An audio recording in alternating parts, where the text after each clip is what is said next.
तो इसके बाद हमारा नेक्स्ट जो टाइप है वो टाइप हम करते हैं इसके अंदर। तो नेक्स्ट हमारी टाइप है वो कहता है कि using Euclid division lemma so that the cube of any positive integer is the form of 9 is of the form 9m 9m plus 1 9m plus 8 9m 9m plus 1 and 9m plus 8। तो एक बात इस question को cube भी कहा है, दूसरा अगर डिवीज़न की बात करें डिवीज़न 9 है, तो हम क्या इस डिवीज़न को कम कर दें, वरना हमें आर की वैल्यू 0 से लेकर 8 के बीच में लेनी पड़ेगी और क्वेश्चन आपका बहुत बड़ा हो जाएगा। तो अगर मैं इस क्वेश्चन की बात करूँ तो इस क्वेश्चन में तो अगर मैं 9 से किसी नंबर को डिवाइड कर रहा हूँ तो 3 से डिवाइड करने के बाद भी वही होगा, क्योंकि 3 9 का मल्टीपल ही 3 है। तो अगर मैं किसी नंबर को सपोज कीजिए कि अगर मैं किसी नंबर को, जैसे आपके पास 22 है,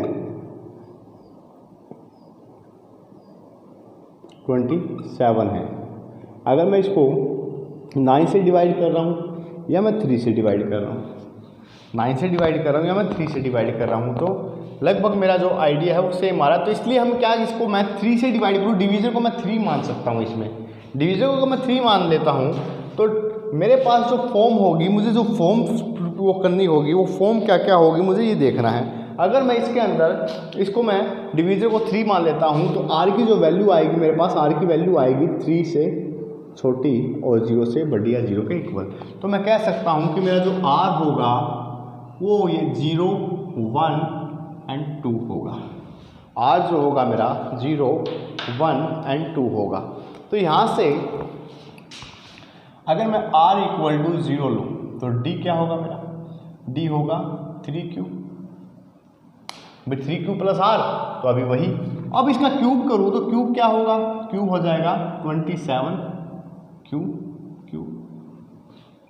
हमें इस क्वेश्चन को जितना छोटा हो सकता है उतना छोटा बनाना था। अब इसका मैं मल्टीपल मानूँ तो इसको मैं मान सकता हूँ 9 3q क्यूब, ठीक है। और इसे अगर मैं लिखूँ तो इसे मैं लिख सकता हूँ कि 9, अगर 3q को मैं यहाँ से 3q क्यूब को मैं m मान लूँ, या आप अपने आप को नोट में चेंज कर लेना कि इधर आ जाएगा 9m, ठीक है। आपको दिया गया है कि m एन इंटीजर। जब r इक्वल टू मैंने 1 लिया, r इक्वल टू मैंने 1 लिया, r इक्वल टू जब मैंने 1 लिया तो d equal to 3q plus 1 आएगा। और जब मैं इसका क्यूब करूँगा, जब मैं इसका क्यूब करूँगा तो क्या होगा, आइडेंटिटी खुलेगी। इसका जो फॉर्मूला होता है, एक बार के लिए आप नोट कर लीजिए फॉर्मूला, a प्लस बी का cube, a cube plus B cube plus 3a² b plus 3ab², ये आप याद रखोगे, ठीक है। तो मैं इसको खोल देता हूँ फॉर्मूले को। 3q का cube 27q cube plus 1 plus 3a², ध्यान से देखिए 3a², तो a क्या है मेरे पास 3a², a क्या है 3q, तो 3a² मतलब 3q 9q² और b, और ये क्या है नेक्स्ट क्या है 3a 3q b, ठीक है, यही है। तो इसके बाद ये बनेगा आपका 27q क्यूब प्लस 1 प्लस ये कितना होगा आपका 27q² प्लस 9q, ये आपका आ गया 9q, ठीक है। अब नेक्स्ट तो हमारी आइडेंटिटी, इसके अंदर इसको और सोल्व करना है, तो इसको सोल्व कीजिए। ये जो नेक्स्ट बनेगा हमारा, इसको एक साथ लिखिए, ठीक है, इसको एक साथ लिखिए। तो इसको एक साथ लिखा तो वहाँ से मैंने 9 कॉमन निकाला, 9 कॉमन जब इसमें से निकलेगा 3q cube plus 3q² plus q plus 1, और यहाँ से मैं इस पार्ट को अगर m कहूँ तो जो मेरा बना वो बना 9m प्लस 1, ठीक है, 9m प्लस 1। इसके बाद अगर मैं r लूँ 2, r कितना लूँ 2 लूँ, r अगर मैंने 2 लिया तो मेरे पास जो बना, r अगर 2 लिया तो मेरे पास जो d बना वो बना 3q प्लस 2, और जब मैंने इसका क्यूब किया तो कितना आया, अब फिर से वही इसी फॉर्मूले के हिसाब से हम खोलेंगे तो ये बनेगा 27 Q cube plus 8 plus 3 into 3q का square 9q square into B कितना 2 प्लस 3 a कितना 3q और b कितना 4। तो ये आ जाएगा आपका 27q cube plus 8 plus 54q square plus 36q।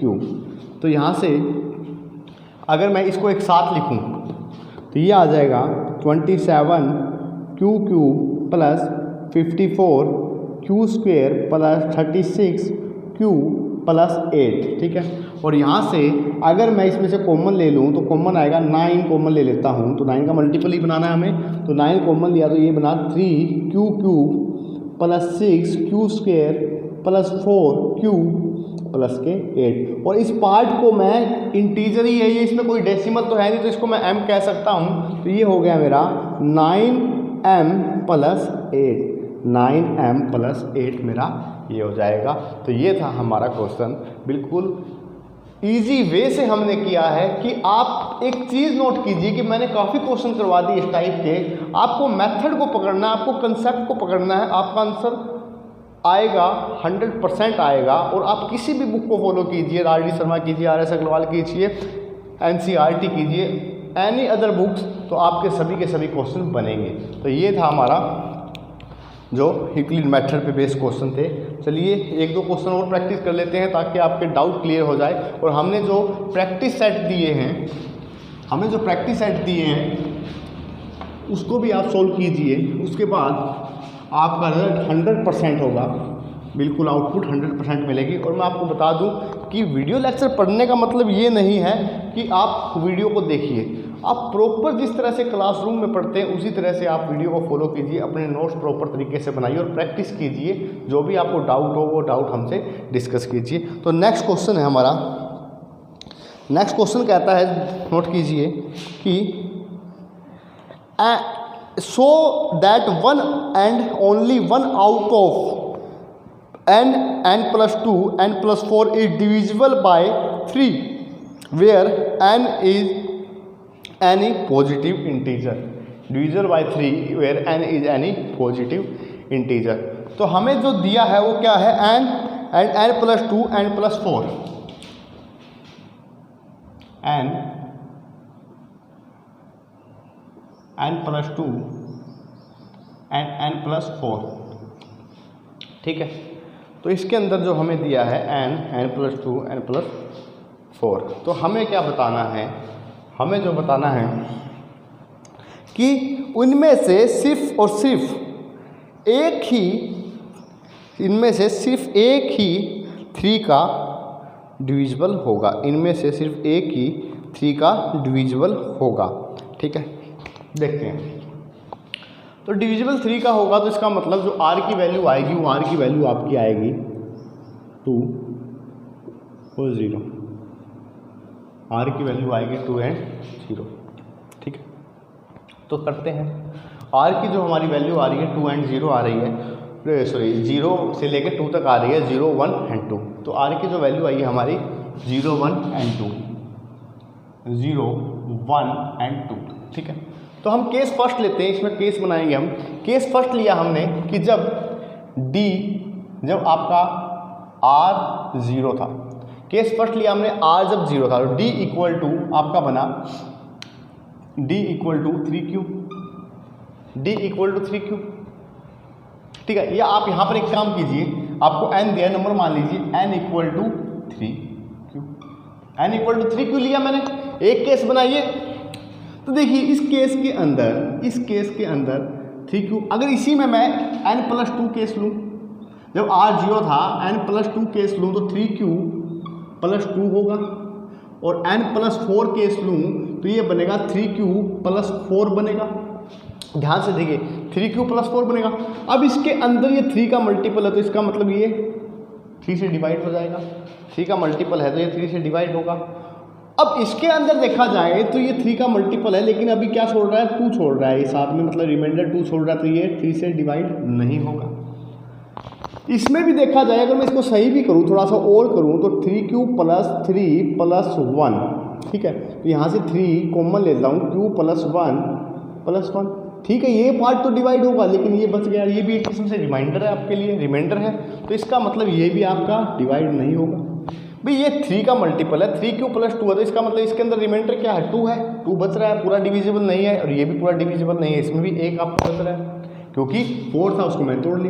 तो इसका मतलब क्या है कि जब r इक्वल टू 0 है, जब r इक्वल टू आपका 0 है, तो एक ही केस बन रहा है जब आपका ये 3 से डिवाइड हो रहा है, वो केस क्या बन रहा है, 3q, ठीक है।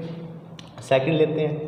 अब दूसरा जो केस लेते हैं, हमारा लेते हैं केस जब r इक्वल टू 1, तो n क्या होगा, n होगा आपका 3q प्लस 1, और इसी के अंदर अगर मैं इसको कहूँ n प्लस 2 कितना होगा, इसमें मैंने 2 जोड़ दिया, तो इधर बनेगा 3q प्लस 1 प्लस 2, ये बना आपका 3q प्लस 3, ठीक है। n plus 4, 3q plus 1 plus 4, ये बना आपका 3q प्लस 5, ठीक है। या थोड़ा सा और सही कीजिए इसको, 3q प्लस 3 प्लस 2, ठीक है। इसका मैं लिख सकता हूँ 3q प्लस 1 प्लस 2, और इसको मैं लिख सकता हूँ 3q प्लस 1, ठीक है। तो इसमें देखिए आप, इसमें 3q तो डिवाइड होगा पूरा, लेकिन ये एक किस्म से रिमाइंडर है, तो ये आपका डिवाइड नहीं होगा तो 3 से। इसमें ये कंप्लीट एक इंटीजर है, उसको जब मैंने 3 से मल्टीप्लाई किया, तो इसका मतलब 3 का मल्टीपल बनेगा, तो ये कम्प्लीटली डिवाइड होगा। और इसके अंदर जब हमने ये पार्ट 3 से डिवाइड हो गया, लेकिन ये पार्ट डिवाइड नहीं होगा, तो इसका मतलब क्या है, ये डिवाइड नहीं होगा, तो ये भी आपका डिवाइड नहीं होगा। तो कम्प्लीटली क्या होगा, ये भी डिवाइड नहीं होगा, तो इसका मतलब सेकंड केस में भी आपका सिर्फ एक ही है जो कि पूरा डिवाइड हो रहा है, वो क्या है आपका n प्लस 2। सेकंड केस में जो हमारा पूरा डिवाइड हो रहा है, वो क्या हो रहा है, n प्लस 2। तो इसने यही तो कहा है कि एक टाइम पर सिर्फ एक ही तीनों में से डिवाइड होगा, 1, सिर्फ और सिर्फ ओनली 1। अब नेक्स्ट थर्ड केस ले लेता हूँ मैं, इसको मैं साफ कर देता हूँ, आप साथ के साथ नोट कर लीजिए इनको। थर्ड जो केस लेता हूँ मैं, थर्ड केस मेरा है r equal to 2, r equal to 2, तो n equal to 3q plus 2। अगर मैं इसमें केस बनाऊँ, ये तो अगर n प्लस 2 लूँ, तो ये बनेगा 3q प्लस 2 प्लस 2, तो ये बनेगा आपका 3q प्लस 4, और इसे मैं लिख सकता हूँ 3q प्लस 3 प्लस 1, 4 को मैंने लिख दिया, और इसको मैं सही करूँ तो 3q प्लस 1 प्लस 1, ठीक है। थर्ड केस है n प्लस, इसी के अंदर n प्लस 4, तो 3q प्लस 2 प्लस 4, तो ये बनेगा आपका 3q प्लस 6, तो ये बन गया आपका 3, तो q प्लस 2। तो अब तीनों केस देखिए, पहला केस क्या है भाई, ये पार्ट तो डिवाइड हो रहा है, लेकिन ये क्या है, रिमाइंडर, तो ये नहीं होगा कम्प्लीटली। अब ये केस क्या है, ये पार्ट तो 3 का मल्टीपल है, लेकिन उसमें रिमाइंडर क्या है, 1 है, तो 1, ये भी नहीं होगा। और ये देखा जाए तो ये कंप्लीट पार्ट जो है 3 का मल्टीपल है, तो ये आपका डिवाइड होगा। तो इसका मतलब ये हुआ, इसका मतलब ये हुआ कि आपका जो 3 केस है, उनमें से एक टाइम पर सिर्फ एक ही डिविजिबल है, 2 डिविजिबल नहीं है। हमने तीनों केस करके देख लिए। तो आप एग्ज़ाम के अंदर ठीक हूबहू ऐसे ही अपने क्वेश्चन को अप्रोच करोगे, ऐसे ही अपने क्वेश्चन को सोल्व करोगे। बाकी आपको PDF के अंदर प्रैक्टिस सेट मिल जाएगा। तो फर्स्ट चैप्टर आपका 10th क्लास का कंप्लीट हो चुका है, जिसके अंदर आप किसी भी चैप्टर को किसी भी तरह से आप प्रैक्टिस कर सकते हो। आपका एक भी क्वेश्चन नहीं रुकना चाहिए। अगर कोई डाउट होता है तो आप डाउट सेशन में उसको ले सकते हो। Thank you.